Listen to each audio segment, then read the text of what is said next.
Alright, what's happening, y'all? It's your boy Rico from RicoScores. We have a few confirmed Washington football team schedule leaks. So far, 5 games. And we only have the exact time for 3 of them. But we know exactly when we're playing 5 opponents. And I figured I might as well just throw some film on the screen so y'all can just have something to watch while I'm talking about it. But as of right now, we know that week 1 we play versus the Chargers at home, 1 p.m. Week 2 versus the Giants on a Thursday, so that's around 8-something p.m. I'm assuming, and that's back-to-back home games, which is really interesting. And I also think that's a very good chance for us to go start 2-0. It's also been confirmed that we play at the Packers week 7 at 1 p.m. and at the Broncos week 8 at 4:25 p.m. We also end the season at the Giants, which, you know, brings up some bad memories for us. Mitch Tisler put it perfectly. That 2013 season finale with Kirk Cousins versus the Giants was one of the worst games I've ever watched for us. It was Shanahan's last game as a coach. No playoff implications for the Giants at all. They were 3-13, and yet we got diddy bop that night. Kirk Cousins threw 50 passes and only completed 19 of them. Had that back-breaking interception, and then it was like 33 degrees, rainy. It was just an ugly night, man. That wasn't a fun time, man. Like that wasn't cool. That was really ugly. So, I mean, hopefully we could have the exact opposite fortune this upcoming season. I do believe we will, but just remember the last time we ended the season against the Giants, it got real ugly for us. The Giants had nothing to gain, and we still lost. But those were the Kirk Cousins days. Whoops, they just dropped 2 more leaks. With that Giants game week 18, we know that it is at 1 p.m. on a Sunday, January 9th. And then they also dropped, we will be playing at the Falcons Sunday, October 3rd at 1 p.m. for week 4. So, you know what I'm saying? You know, I might have to pull up on that one, you know what I'm saying? Last time I've been to a Falcons game in general, it wasn't even the newest stadium.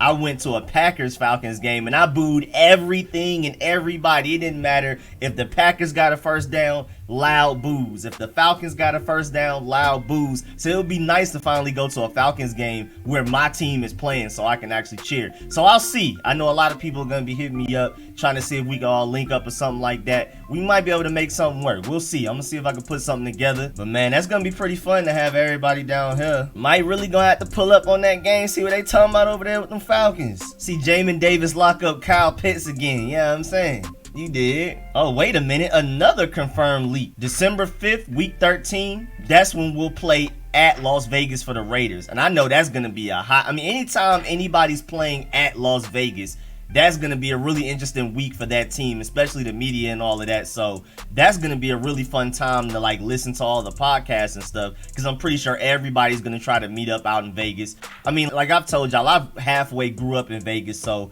I'm not enamored by the Vegas lifestyle and all of that. I mean, it's literally my second home, but I do understand why people love Vegas so much. So that's still going to be a really fun week.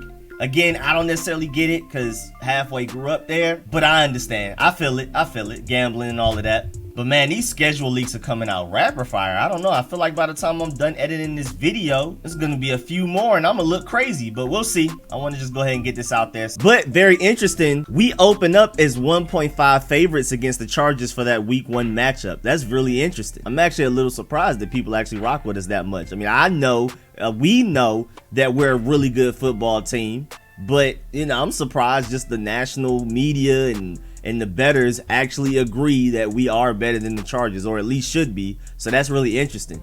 But there's a lot of interesting matchups in this. First of all, Defensive Rookie of the Year versus Offensive Rookie of the Year for week 1 is going to be really fun. This is only the 4th time this has ever happened week 1 in NFL history. Also, Justin Herbert threw 31 touchdowns last season, his rookie season, and 10 NFL quarterbacks threw 31 touchdowns or more last season in total. But sadly for us, the last Washington football team QB to throw for 31 touchdowns in a season was Sonny Jurgensen in 1967, 54 years ago. That is terrible.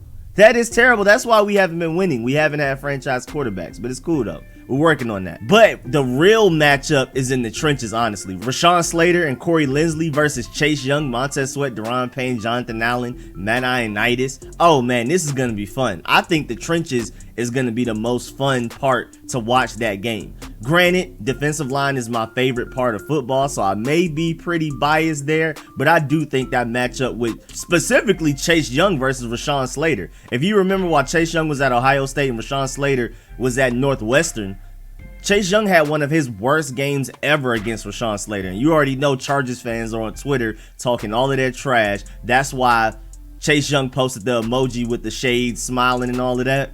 So you know he's motivated for week 1 to make sure he proves everybody wrong that Rashawn Slater is not able to block him. Rashawn Slater cannot hem him up. So I'm expecting Chase Young to come out week 1 motivated and go for like 2 or 3 sacks, because Twitter's already on Chase Young's head, showing clips of Rashawn Slater stopping Chase Young, giving him the worst game he ever had in college. So this is going to be really fun. Make sure you watch out for that. And also, we already know how difficult and easy everybody's schedules are. And we're right in the middle, tied for 15th with Houston for the 15th hardest schedule. As far as the NFC East goes, the Giants are 25th, have the 25th hardest schedule. The Cowboys have the 31st, and Philly's in last place with the 32nd hardest schedule. So they have the easiest schedule according to win percentages going into this next season. Doesn't necessarily mean it will end up being the easiest schedule, but based off of everybody's records from last season, their opponents' records from last season averaged, the Eagles have the easiest schedule heading into this next season, which isn't surprising, but we'll see. I mean, it's crazy to me that we only have the 15th hardest schedule, because it seems like we play all of the elite quarterbacks this upcoming schedule. But man, the Pittsburgh Steelers have it rough, because their combined win percentage of opponents next season is a .574. Baltimore's in second place with a .563. Again, we're tied for 15th with Houston with a .504. So on average, we play opponents that were over 500 more than we play opponents that were under 500. Us and Houston are the last 2 teams that have an above 500 average schedule difficulty. Everybody below us, starting with the Chargers, have less than a .5. The Chargers started off with a .493, and it just goes down and down and down. The Eagles, who have the easiest schedule, have a combined opponent record of a .43 win percentage. But yeah, man, that's just some confirmed leaks so far. I will be doing a reaction to the official schedule once it comes out. I'll be doing whether we win, whether we lose, and things like that. So definitely be on the lookout for that. And I appreciate all the support, man. Just wanted to put this video out real quick before I get back busy working on other content. So appreciate the support, man. Shouts out to everybody that donates to the channel. Big shouts out to everybody that's a sponsor, especially my Pro Bowl sponsors whose names you see scrolling on the screen right now, man. I really appreciate all y'all. And definitely get in the comment section and let me know how you feel about these current leaks so far. Do you feel like this week 1 matchup with the Chargers is going to be really good? Do you think we win? And all of that type of stuff. And of course, I'm going to be doing my record predictions when I come out with the full schedule analysis. I'm going to go game by game and come out with my record prediction at the end and all of that. So, man, definitely stay tuned for all of that. I'll catch y'all later. I'm out.